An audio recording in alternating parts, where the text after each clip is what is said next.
Well, hello there. I am Bobby Klinck. I'm a Harvard Law grad turned online entrepreneur, and I am the author of a book that's coming out in early May called Email Marketing That Doesn't Suck.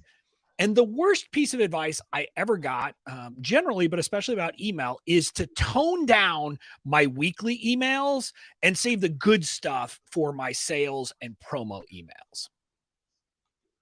Tone down. What? Why would you ever tone down your good stuff, Bobby? I mean, that's So, idiotic. Who told you that? so it was, it was some of my friends in the online marketing space, and they were basically saying you just need some white noise. They were like, all of your emails don't need to be good. Like, have some that are just kind of white noise. And literally, it was really more about save the good stuff for when you're selling. That's really was the message they were getting. And I think part of what they were trying to tell me was if every email you send is fun and good and enjoyable, then at some point, and again, I don't really understand the logic, but I think the logic was that, like, there's no way to punch it up. And I was like, but why do I need to punch it up? I didn't really understand that. And that's kind of why I rejected it, because what I found, at least with email for me, is that if you do the regular stuff well, the selling is easy. Like, I'd rather do Yeah. the work when I'm not selling stuff. And then when it's time to sell, I mean, I don't really have to punch it up because I'm selling to people who think of me as a friend already. Yeah, that's so interesting, right? So I see that with speakers, right? What happens is they give their program and they don't want to give away all their secrets, and then their voice changes, and suddenly, "Hey, Bobby, it's Phil. You want to buy a monkey?" It's like, what the hell are you doing that for? I mean, that's horrible, man. Just be really good, right? Yeah. Well, it's funny that you use the word secrets, because that's one of my pet peeves. It's marketing speak, and let's just be honest. I don't want to say there are no secrets, but there are no secrets. I There are mean, no secrets. there is, like, you can get information that you need to learn and all that stuff, but it's not a secret. And that is one of those things. And you're right. And that's one of the strangest things that I found. Like, people are like, not just about emails, but I remember, like, this was a few years ago. I was in a mastermind, and she asked if somebody'd be willing to watch her webinar because it wasn't converting, and maybe give her some advice. And so I watched it, and I won't get it right, but let's say she has a 4-step process, and like, literally Yeah. all of it's important. And the only way, like, after I watched it, and I make pop culture references all the time. And when I watched it, my reaction was, if you watch The Office, in The Office, after Steve Carell leaves, they're interviewing potential new managers. And one person says, I have a 3-part plan to double your revenue in 6 months. And they said, great, what is it? So, well, I'm not going to give you that. And so they go back and forth and said, fine, I'll give you sub point B of point 3, color code said documents. And I was like, that's what your webinar is. Like, that's how people feel. You gave them a tidbit that's completely useless by itself. And if that's how your webinar goes, guess what? People are not, I mean, it's not going to convert. And it's the Oh, same thing with emails and everything else. that's so funny. Well, so what I also see on a webinar and in email, we spend so long introducing the topic that by the time you get to it, it's like, I didn't even realize you weren't done talking yet. Like, I tuned out about an hour ago. Like, what in the hell, right? Like, who does that, man? Why do I mean, truly, like, I got to ask you, man. I know there's no secrets, but so what the hell? Like, why is that even a tactic? So, I mean, there's a few things going on. I think part of what's happening is in the online marketing world, there are way too many people, I think, who are trying to condense everything into a single place, whether it's into a webinar or an email or anything like that. Whereas, and I'm sure you know this from your more traditional training, like, most webinars, outside of a lot of this, like, online marketing world, the webinars are only, like, they're a sales vehicle for people who already know, who are already in your world. They're just trying to decide, do they want to buy this product or not, right? And so that's what normal things are happening. Or you'll have a training webinar, which is not a pitch. But people are trying to say, you know what? I'm going to take the entire customer journey from them first hearing about me to them buying and put it in, like, a webinar. And I'm like, if you want to make your life challenging, feel free. But to me, that's the worst way to do it. I would rather be talking when I'm in a sales conversation, whether it's a webinar or emails or anything like that, be talking to people who are already warmed up. They're already, they're buyers. They're just deciding, are they buying now or are they buying later? And are they buying my products or are they buying a competing product? And I think that's a big piece of what's happening here in this space is people are they're trying to accelerate things. And I heard this great comment from, there's a company called Click Minded, which is about SEO, and they have a bunch of stuff. And the guy behind it, I forget his name. I think it's Tommy Griffiths, but I could be wrong on that. He said something like, the problem with online marketers is they just act weird. And his point is like, in normal life, if somebody walked up to you and said, "Hi, I'm Bobby. Do you want to buy something from me?" You'd be like, "Who are you? And what do you do?" I mean, that would be your response, but that's what we're doing in the online marketing world. I'm like, let's stop that. Let's act like human beings first. And so like, that's my approach to email, but that's my approach to everything. Is like, let's just act like human beings and treat people with respect. I'm not saying don't sell. I sell a lot. I actually probably send more sales-based emails than a lot of people. I mean, not more than the big companies who ever emails a sales email, but but it's not the only thing I'm doing. Most of what I'm doing is focusing on connecting with people, building relationships so that when they're ready, they know I'm there.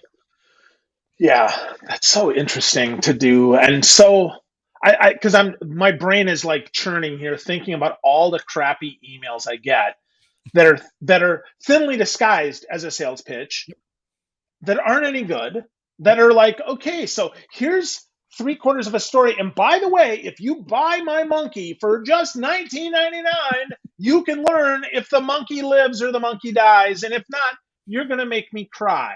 Yeah. It's like, Yeah. stop. So Stop.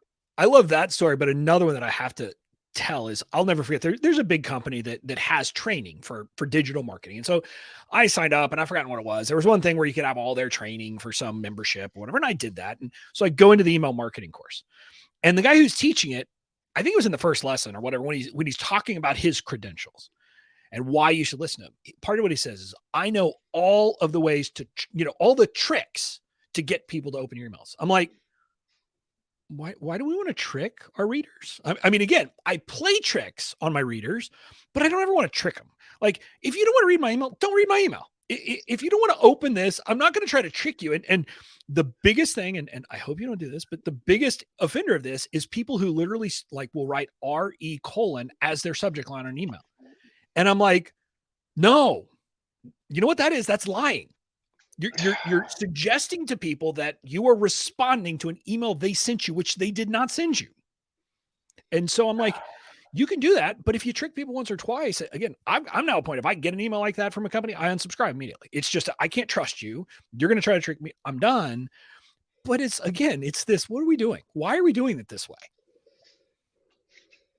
Oh my gosh. An FW is another good one, right? They're forwarding a message that they didn't really forward. Hey, I got this from your coworker, Sally. Yep. No, you did not. Yeah. No, you did not. I promise you, Sally did not give up my name. Yeah. And the other one is the other one that people do that's more subtle, but about our meeting later today, which makes you think that you have a meeting scheduled, but it's about a webinar and they're trying to get you to attend a webinar. And I'm like, no one in real life would refer to that as our meeting.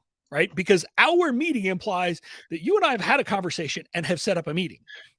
But it's like all of these little things. And so I'm like, why are we doing this? I don't get it. Wow. I love that. Right. So I was going to joke with you, right? And tell me your 7 secrets to sending, to successful subject lines. And I would say the secrets are, there is no secret. Right. Just tell the truth and be interesting about it. Right. Yeah. So the funny thing about that is it's hilarious because I'm on, there's a service, Turkle, which I don't know if you know about it, but it's kind of like a help a reporter out. It's an equivalent thing. And so it's a submission. And one of them was like, literally, it was like, give words that start with B that would be good for a subject line. And I'm sitting there, I'm like, I don't even understand the point, but I almost want to respond and say, go to the dictionary. It doesn't really matter. But ultimately, look, subject lines matter a little bit, especially when people are first getting into your world, right? Getting them to understand that. But at some point, what I want people to understand is, think about how you view your email inbox and think about it from that perspective. I don't know about you, but forget the marketing emails. When I'm just looking at a personal inbox, what do? I go through them. There's certain people's names who every email they send me, I'm going to open it right away. I don't need to see what it's about. I'm like, I want to see what they have to say. Then there's other people. I'm like, okay, well, maybe I'll look at this at some point. Let me see what their subject line is. So maybe it tells me. And then there's people you ignore. ultimately, as an email marketer, you want to be the equivalent of that first category where people are like, I don't need to know what the subject line is. I know Bobby's going to have something valuable in this email, so I'm going to open it. And that's what I go for. Now, I sometimes use, shock headlines. One week, a couple years ago, Easter week, my subject line was, I don't like sweet baby Jesus. It was about the beer, not the person. I made that very clear in the first line. But I mean, that's what I say. Like, I play some tricks on my audience and things like that. But I'm not trying I'm not trying to literally trick them or anything like that. And yes, we should use some copy hacks of maybe use some curiosity and stuff like that. But by the way, getting to your point, please don't use a subject line that has a curiosity hook that someone can't get by reading the email. Like, don't make them then click on something to go somewhere else to either buy or to listen. Or if you are going to use a curiosity hook, satisfy that curiosity in the email itself so that people don't feel cheated. Yeah. Wow. Yeah. Do the opposite of what NLP tells us, and that is close the loop. Right. Don't just leave it open and hang. And then eventually, by the way, do you remember what we talked about 3 weeks ago? Well, now, here you go, Mama Crap. Click my stuff. Aren't I great? Yeah, right. And look, I will sometimes open hooks or open loops, but that's more, in an actual, when I'm in a conversion copy mode of trying to sell something or sell a webinar, sell a training. But other than that, no, I don't. I mean, I just don't understand why we have felt the need to do all of this. And it's the same thing with, it's not just email. I see this across everything. And it's like, everything has to be a launch. And I'm like, why? Why can't we just, say, whatever? Or like, now it annoys me to no end when I see all these people who are like, I've got a big announcement coming. I've got a big announcement coming.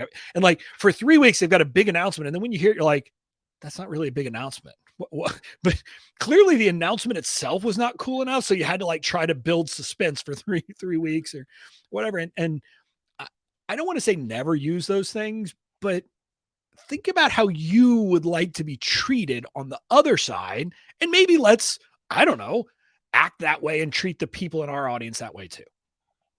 Wow. That's so hard to do for so many people, and yet such common sense if you really think about it, because treating people like humans is all we want. I mean, I want to do business with a human being that I've gotten to know a little bit, that I like a little bit, and that, hey, they seem like they're pretty trustworthy. Because otherwise, if you trick me, to your point, if I buy at some point, I'm going to get buyer's remorse. I'm like, wait, hold on, that's not it. That's not the ticket here. That's not really happening. So, so interesting. So let's move. Let's talk more about email, Bobby, because I think your book is really good. By the way, thank you for the PDF copy of that. I can't wait to get the physical copy. I see them hiding behind you there. Nice job there. Got one right here. Oh, there we go. Oh, there's one. Right. So with that, yeah, email marketing that doesn't suck.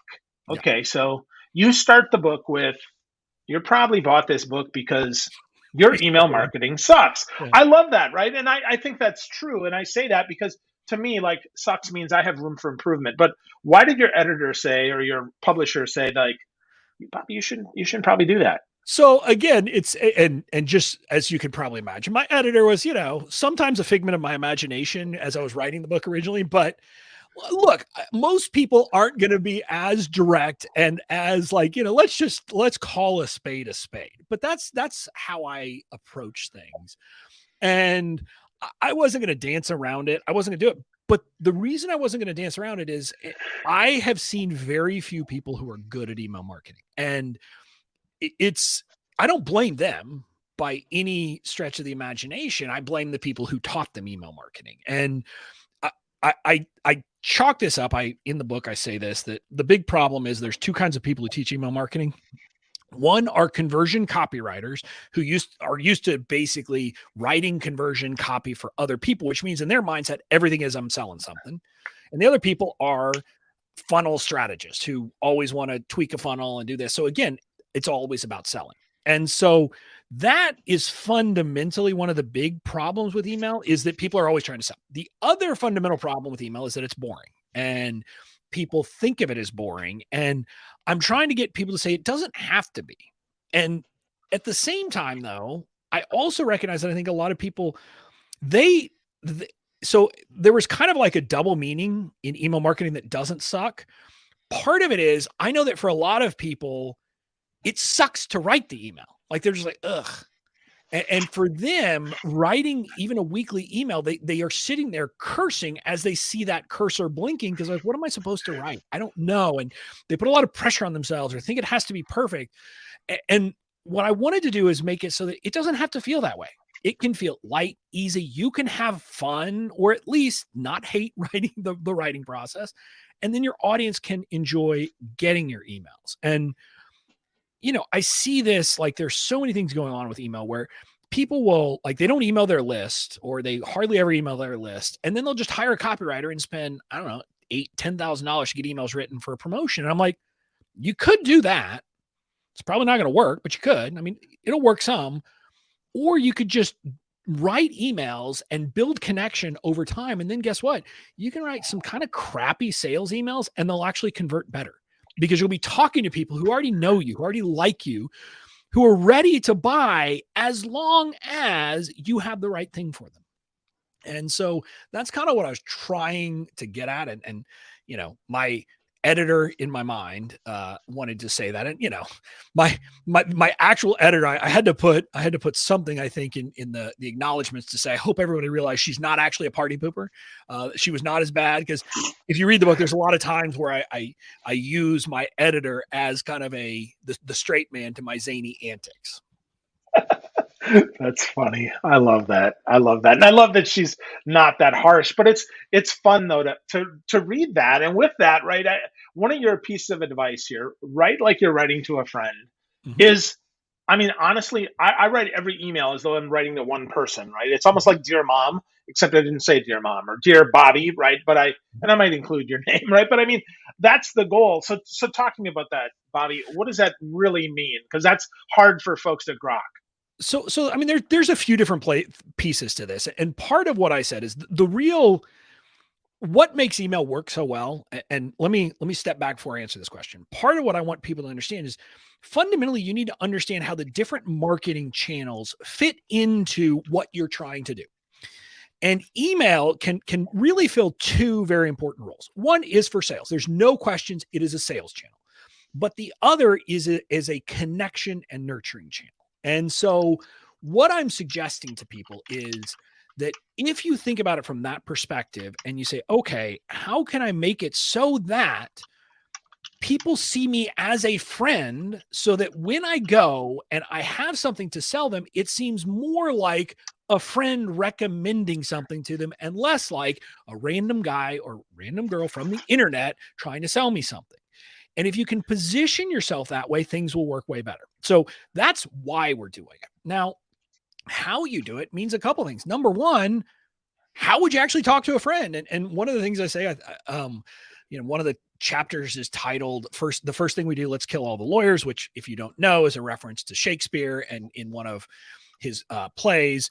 And as a recovered lawyer, I always like to point out that the person who said that was actually was wanting to have a coup. And he said, the first thing we have to do is kill all the lawyers because lawyers actually are people who protect. But at any rate, we'll leave that aside. But what I talk about in that chapter is kill off the King's English, the notion that you should be writing with perfect grammar and that everything should be so thought out. Because do you do that when you're emailing a friend? And maybe you don't email friends, maybe you text friends. I don't really care. You don't. I mean, you just type off a quick missive and you let it go. So like in the book, there's a lot of my emails and we make a point of saying this. And the first time it happens, we drop a footnote to say it again. All of those emails are printed exactly as they went out, typos and all. Almost every email I have or I send has a typo. Now, I don't do it intentionally, but it's because I sit down and I write the email and I hit send. I don't have it go through 8 levels of review. And I get if you work at a big, huge company, you got to do that.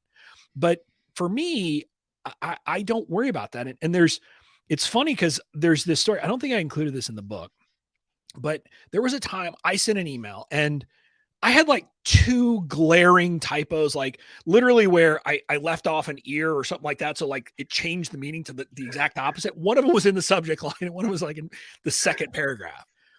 And so someone pointed that out to me. And so I was like, oh man, this was kind of early on. So I sent an email to my list saying, whoops.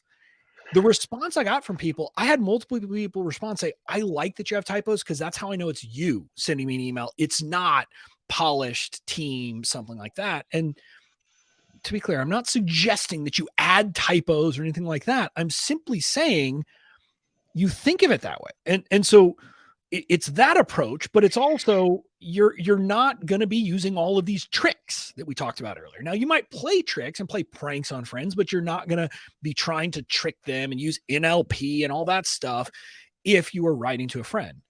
Another thing you're not going to do if you're writing to a friend is use some fancy, like, designed template. And there's reasons for that are separate from how they will see it. Just FYI, the more like design you have in the email template you send out, the more likely you're going to land in promotions or potentially spam. So email deliverability is issues, but also subconsciously, as someone who gets an email, what happens when you open an email and you see a bunch of design?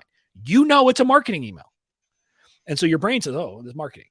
Whereas if you just see an email that's just, the white background with the text on it, you're like, oh, okay, this is just an email. And so there's like just little things like that I teach people and that I suggest. But ultimately, it's find your voice and write your emails in your voice. Don't let anyone else tell you that you need to sound like them. You should not. By the way, you should not try to sound like Bobby. Bobby is his own person and you're your own person. You want to sound like you. Right on, Bobby. Right on, man. I love that. That's super helpful. So write like you, which you already know how to do, except you have to unlearn your English teacher. So that's good, man. That's really good. I dig that. And so with that, we all want newsletter subscribers, right? So we should call it a newsletter so people can get there. No, Well, hold on. I misspoke. Oh, woohoo! A newsletter. Said no one ever. Oh, I didn't even keep reading, Bobby. Why do you say that, man? Because I totally agree. So, and again, like this is the thing. So it's hilarious. I was on this like mission for a long time to get people to quit calling your weekly emails newsletters. Because like in a lot of the online groups and the marketing groups I'm in, even people who don't send something that looks like a newsletter, call it a newsletter. And I want people to stop thinking of them that way because, and I say this literally, like back in my days as a lawyer, I would get literal physical newsletters. And I get all that. And I don't know about you, but I might scan it quickly, but I was never excited about it. It was never something like, oh, this is awesome. And instead, and the problem is those tend to be very much about like, let me give you some updates. Let me like give you some content and let me talk about this, et cetera. And so that is not, in my view, the best way to email people. If you're going to send one email a week to your audience, it should be a story. Now, you're going to have a call to action. If you have weekly content, you'll often have the call to action be to check out your weekly content, whatever that is. But the real point of the email is the story. It's about giving them a little bit of insight to connect with you as a person. And this is a funny thing. Like I'd been teaching that. I have a course where I was teaching email. I taught that concept before. And I always thought it was because, a newsletter is boring. Well, a newsletter doesn't have to be boring. I actually created a newsletter, which was not boring. It starts with a rant. And so people get like rant, a tip and all that. And so they could get to know me personally, but it's not a story. So they can kind of pick up my personality, but there's only so much connection that can happen through personality. My weekly emails, on the other hand, are story-based almost always, sometimes not, but almost always. And what hit me in writing this book was because I was writing this in the middle of kind of the pandemic, that something happened during the pandemic where I was streaming a lot of series, TV shows, like old ones that I'd never watched before. And I had the same feeling at the end of streaming those that I used to have, like, for example, when Cheers went off the air or when Friends went off the air or when Seinfeld went off the air, which is I had this feeling of sadness. Now, in the past, I always thought that feeling of sadness was because I was like, oh, I don't know if there's going to be a show this good anymore.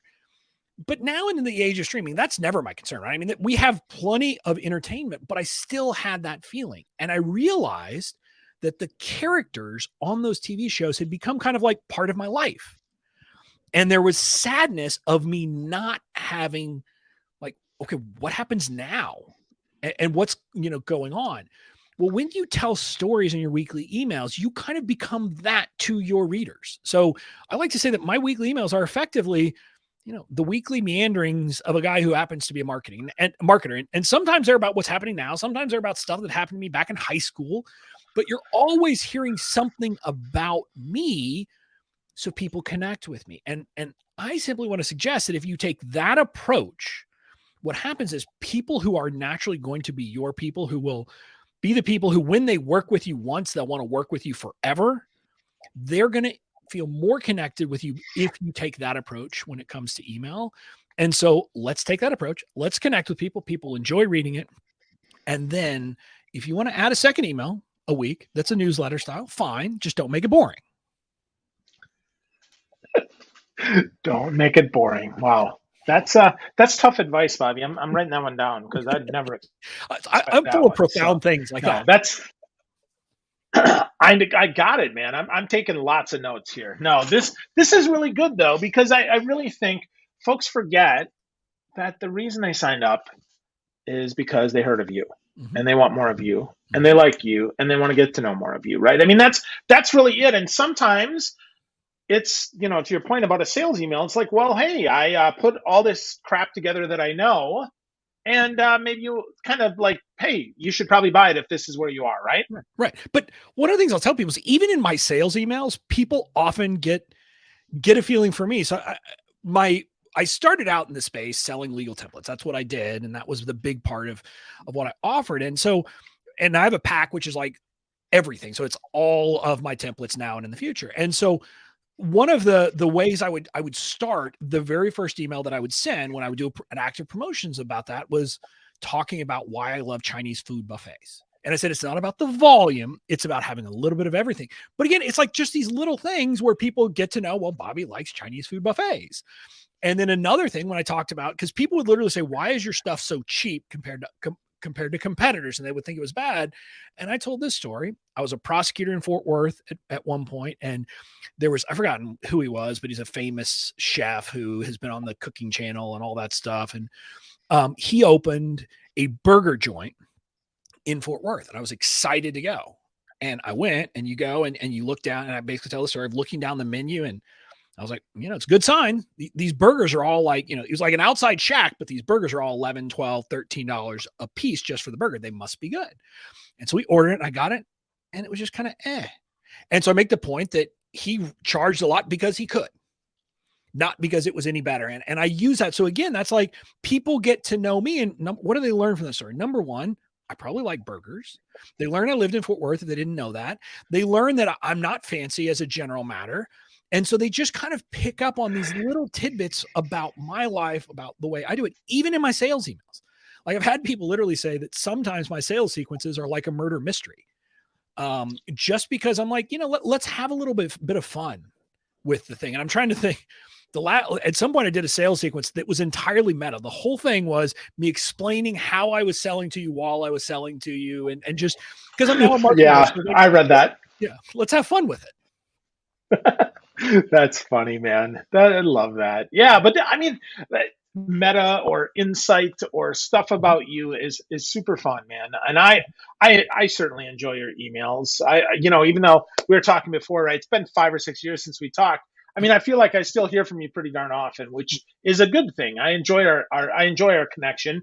And today was picking up like we hadn't, like it was yesterday, which I really love, man. So let's go one more chapter in the book here before we kind of wrap here. And that is your ABCs of you with a welcome sequence. It's later in the book, right? Chapter 8, really strong stuff. But I really think if folks get nothing else from the book, this is where they should kind of pick this up if you're already got a list. So talk to me about this one, Bobby. So one of the things I suggest to people is, and again, people will call things different things. So people have different names for sequences and how you do it. But I say that early on, when someone gets on your list, now you have a first email, which I give you a structure for, which is doing a very specific thing. But then you're either going to immediately go into a welcome sequence, or you might have one before that. But your welcome sequence, the way I explain it is, it's like orientation. And again, maybe I'm showing my age here, but I went to the University of Texas for undergrad. I went there before we had these powerful computers on our phones, and the campus is huge. So I try to say, what would have happened if someone had literally just dropped me in the middle of campus and said, you got 5 minutes to get to class, go. you would know. So instead, you have an orientation, like they literally have orientation the week before, they used to, for admitted students, where you kind of get the lay of the land. To me, your welcome sequence is doing that for your audience. It's letting them understand who you are, how you can help them, what you stand for, and all of that, so that a couple things. Number one, that they have this good understanding, but also they can decide whether they want to stick around or not. And so there's multiple components, but I'll break it down into really kind of three big components that you can think of. Number one is how you got to be where you are. And so what that looks like is your origin story. And a lot of people teach origin stories, but you want to kind of walk through, how is it that you came to be doing whatever it is to serve people? If you went through the same pain points that they did, you do the typical story in the format of, you talk about you going through the hell, the pain, the struggle, all of that. What was that aha moment or things that shifts? That's the shift. And then you talk about the heaven that you're in now. So that is a pretty common structure if you're one of those people who's a couple steps ahead of the people you're helping. Now, if you're an expert based on training, you'll often do this a bit differently and talk about how you saw other people struggling with this and you found a way to help them, but you're doing the same thing. You can do this best, and I do mine as a cliffhanger. So I have two emails. The first email ends at me at the very bottom. Mine talks, my first email is about my year of failure as an entrepreneur, where I spent about $50,000 in total, made exactly one sale for $627. And that person asked for a refund after 29 days of a 30-day, no questions asked, money back policy. And so I tell that story, and I tell them about how I was at the depths of despair, ready to give up and go back to being a boring lawyer. But there was one thing that changed everything. And I'll tell you all about that next week. So I kind of give it a cliffhanger. This is where I do a bit of this kind of conversion stuff, right? So I do that. And then the next email, I pick up with, what was that transition? I'll tell you, I'm not going to make you read it. In my case, it was going to church on New Year's Eve of 2017. So December 31st, 2017. And the pastor was talking about the power of giving and how it changes you. And so I made giving my word of the year for 2018. And I talk about how that really did change the trajectory of everything in my business. So I talk about that and then talk about what I do now. So that's your origin story. You can do it in one email or two. Then after that, there's a few things, two different things you want to do. Number one, you want people to know what you stand for. What do you believe? What is different about you, et cetera? And I believe every company should have core values. We should talk about them. People should understand those things. And this is really kind of, when you're a small business and it's you as the head of it, it's largely your personality, the things you believe in. So people get through my welcome sequence. They know that I believe that business should be fun. They know that I believe in being a radical giver. And that's why, like, I don't charge for information. I give information. I only charge people if they want implementation help. They will also know things about me, like that we value accessibility. And part of that, like, works through in everything we do, of how we have built a business to make business building accessible to other people. So they learn all of these things about me. But they also will learn that I'm a bit of a troublemaker, that I'm not going to stand by with the status quo. I'm going to tell you what's wrong about the status quo, and I'm going to rock the boat sometimes, so that they'll know that. If that's not for them, I want them to know that. I also want them to know, candidly, that I will use some 4-letter words. Now, I don't do it all the time. I don't cuss at people, but I will, drop some 4-letter words from time to time. And I want people to know that, because if I'm not for them, cool. I want them to know. And that's kind of, you do this in different ways, but ultimately you're either going to have one or multiple emails that help people understand kind of those core things that you believe in that relate to your business or in the way you do business. Then the last category of things you're going to always include is, how can you help them? And I want to be clear on this. This is, how can you help them for free and paid? So if you have weekly content, you should tell them about that. You should tell them how to do it. And if you have greatest hits you want them to go check out, you can have an email per greatest hit, for example, that kind of helps them understand you and go check out. In my case, it's been a podcast, but now I have a blog, but those things, so that they understand that. But they should also understand how you can help them with paid offers and paid products. And this is a lesson I learned the hard way. When I first launched my when I first launched with the legal stuff in 2018 and got success, I was calling it was like a hybrid course membership. I don't even remember what I called it, but it was a mix of training and legal templates. And at some point, someone suggested to me that's not really what people want. They just want the templates because they just want to solve the problem. So in late 2018, I shifted and basically said, I'm going to make all the training free and I'm going to just charge for legal templates. And I decided to create this thing I call my template library, which is the all access pass. And so I did a launch of that, just email, but I did it via email the last week of October of 2018. And I had success. I did all those things. But then afterwards, I sent a series of emails asking people who didn't buy why they didn't buy. And the common response I got from people was, well, I don't need all the templates. I wish you sold them individually. I'd go buy the ones I need, but I don't need all of them. And I was sitting there thinking, clearly I've not been good at messaging because I do sell them all individually. And so it dawned on me that I'd never told people that. And a lot of us do that. We simply assume that people know what our offers are, and they don't.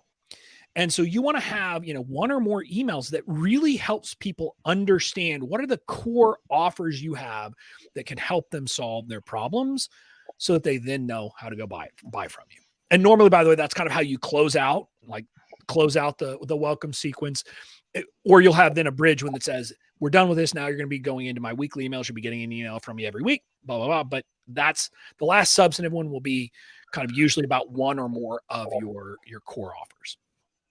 Wow. That's so helpful, Bobby. I'll tell you, man, I've never done that welcome sequence. And now that's on my list. And in my brain is Phil needs to write his welcome sequence. And you just gave us a great template, a great outline, a great framework to work within that, man. So thanks for that. That's super awesome. And the great part is it's in the book, right? All this stuff is here. The book is fantastic. It's Email Marketing That Doesn't Suck with Bobby Klinck. So friends, if you're looking to get better at email marketing that doesn't suck, right? Follow along with Bobby. Mm-hmm. You can get it at bobbyklinck.com. It'll be there, right? /email. We'll have all of his great stuff. But Bobby, if folks want to get one more tip, they want to get started. They're like, okay, buy the book, friends. But Bobby, give them one more piece of value, man. How do they get started along this journey of doing email marketing that doesn't suck? So what I tell people is, and what a lot of people struggle with is the story piece. So I'm going to give you a tip on how to start to collect stories. And here's where I'm different than other people who talk about a lot of different things, marketing wise, et cetera, is I recognize that part of the reason why why I'm good at this is because I naturally am a storyteller. When you look at my strengths, I love the Gallup Strengths Finder. I don't know if you've taken that, but if you take that, you'll find out a lot about yourself. And when you read mine, it is very clear that telling stories, but not just telling stories, finding seemingly unconnected things and connecting them is part of my strength. And a lot of people struggle with that. So I wanted to come up with a way to help people write the stories. So we talk about this structure for emails, for your weekly emails, but for a lot of your emails, which is hook, story, call to action. And if you don't have like weekly content, you'll also put a lesson in there somewhere. But the way you write these is backwards. You figure out what is your call to action, which is going to be go check out my content, or it's something related to the lesson you've given them. So you figure out what is that lesson and you tease out what is kind of a thread from that lesson or from your content. What is a thread of idea from this content? Then you have to work backwards and say, what is a story from my life that I can use to make the same point? Now, if you're not good at this naturally, what you need to start doing is saying, what are the themes that I talk about a lot in lessons and content, et cetera, and then start collecting the stories for that. So in my case, some of those would be that I'm rebellious, that I reject the status quo. So I need to come up with examples from my personal life where I rejected the status quo and it ended well for me. Other things that I talk about is, the joy of building a business you love. So I need to come up with stories of not business building, but other times where you do something that you don't enjoy and you don't stick with it. Or if you find the thing you do enjoy, you will stick with it. So I find those stories and then I can tell them as a lead in for people to truly understand and start to internalize the message of my content, of my business coaching, et cetera. And so what you want to do is figure out what are the themes that you're going to have over and over again in your content, and then just start by creating a page for each in a journal or your notes on your notes app on your phone. And what I want you to do is at the end of a day, at the end of a week, whatever cadence makes sense for you, ask yourself a few questions. What did I do this week? Who did I meet with? Where did I go? And just kind of go through it. And as you think about it, say, could I tell that story and could that relate to a theme in my life? And if so, just jot it down. If not, discard it and let it go. But asking those specific questions of where did I go? Who did I meet with? What did I do? Will spur memories that you wouldn't otherwise have. And then you start cataloging it and you'll have your list of stories. What I'll tell you is over time, you get better at it. Even people who struggle with this up front have told me as they do it, they just start to get to the point that they see stories naturally and they don't have to use the journal anymore. But as a starting point, it's a good way to train yourself to see the lessons in the everyday stories that you can then bring into your business. Wow. That's great advice. I'm never far without my moleskin, and I'm never without my phone because we're always capturing. And I think that's awesome suggestion, Bobby. If folks want to, get started finding their stories and get better at telling your stories, just do more of it, right? Start writing these emails and think of them, like Bobby said in the beginning, right? As though you're writing a letter to a friend. Mm-hmm. Don't save your good stuff for your sales emails. Don't do that. Right. Don't do that. Good, good, good. So, folks, if you're listening here, Bobby Klinck is the guy. It's Klinck, BobbyKlinck.com. Get to know him. His book is Email Marketing That Doesn't Suck. Yep. It's awesome. I have the PDF. I can't wait to get the hardcover. Yep. This book will change your marketing, which will change your pocketbook, which will change your life. And I don't say that about a lot of the books and a lot of the folks that I get to talk to, but this book will absolutely help you. So, Bobby, thanks so much, man, for spending some time with me again today. As always, bro, I learned from you so much. Thanks, man.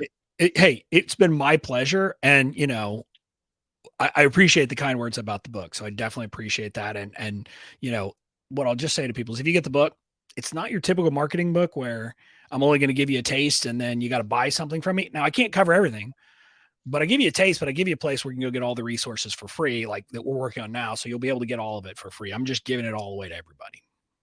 Yeah. Bobby, you do that all the time, man. And I value that. That's really helpful. So thanks, man. Yep. And congrats again on a great book. Thanks.